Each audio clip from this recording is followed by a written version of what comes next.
കരുവന്നൂർ സഹകരണ ബാങ്കിൽ ഭരണസമിതി തെരഞ്ഞെടുപ്പ് നടത്താൻ നീക്കം. അഡ്മിനിസ്ട്രേറ്റീവ് കമ്മിറ്റിയുടെ കാലാവധി അവസാനിക്കാനിരിക്കെയാണ് തെരഞ്ഞെടുപ്പ് നടത്താൻ സിപിഎമ്മിൽ ധാരണയായത്. തദ്ദേശ തെരഞ്ഞെടുപ്പ് കഴിഞ്ഞാൽ ബാങ്കിൽ തെരഞ്ഞെടുപ്പ് നടത്തും.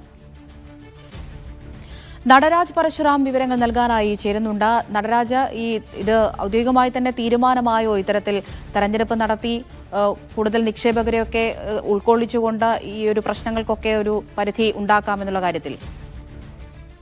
അവിടുത്തെ അഡ്മിനിസ്ട്രേറ്റീവ് കമ്മിറ്റിയാണ് നിലവിൽ ബാങ്ക് ഭരിക്കുന്നത്. ഇതിന്റെ കാലാവധി 2.5 മാസക്കാലം കൂടി ശേഷിക്കുന്നുണ്ട്. തദ്ദേശ തെരഞ്ഞെടുപ്പ് കഴിഞ്ഞാൽ കരുവന്നൂർ സഹകരണ ബാങ്കിൽ തെരഞ്ഞെടുപ്പ് നടത്താമെന്നാണ് നിലവിൽ സിപിഎമ്മിനകത്തൊരു ധാരണയായിരിക്കുന്നത്. കരുവന്നൂർ ബാങ്ക് പ്രതിസന്ധിയെ അതിജീവിച്ച് തുടങ്ങി എന്നാണ് ബാങ്കിനെ കുറിച്ച് പാർട്ടിയുടെ വിലയിരുത്തലുള്ളത്. സ്ഥിരം ഭരണസമിതി ഇവിടെ നിലവിൽ വരേണ്ടതുണ്ട് എന്ന് പാർട്ടി കണക്കുകൂട്ടുന്നു.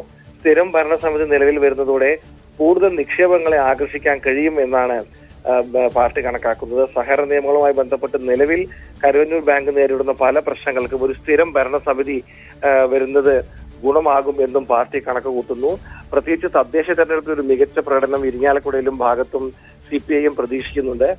അത് ഉപയോഗിച്ചുകൊണ്ട് നിയമസഭാ തെരഞ്ഞെടുപ്പിന് മുമ്പ് ഇത്തരത്തിലൊരു സ്ഥിരം ഭരണസമിതിയെ കൊണ്ടുവന്ന് പ്രശ്നം പരിഹരിച്ചാൽ നിയമസഭാ തെരഞ്ഞെടുപ്പിൽ കരുവന്നൂർ വിഷയം ഉയർത്തിക്കൊണ്ടുവരാനുള്ള സാധ്യത ഇല്ലാതാകും. രാഷ്ട്രീയമായി ബിജെപിയെയും കോൺഗ്രസിനെയും അതുകൊണ്ട് നേരിടാൻ കഴിയുമെന്നും സിപിഎം കണക്കാക്കുന്നുണ്ട്. അതനുസരിച്ച് മുന്നോട്ട് പോകാനാണ് പാർട്ടി ഇപ്പോൾ ലക്ഷ്യമിടുന്നത്. ഒരു സ്ഥിരം ഭരണസമിതി നടപ്പിലാക്കിക്കൊണ്ട് ബാങ്കിനെ വീണ്ടും ഉത്തേജിപ്പിച്ചു കൊണ്ടുവരുന്നത് പാർട്ടിക്ക് ഗുണം ചെയ്യുമെന്ന വിശ്വാസത്തിലാണ് ഈ നടപടിയുമായി സിപിഎം മുന്നോട്ട് പോകുന്നത്. ശരി, നടരാജ് പരശുറാമാണ് വിവരങ്ങൾ നൽകിയത്.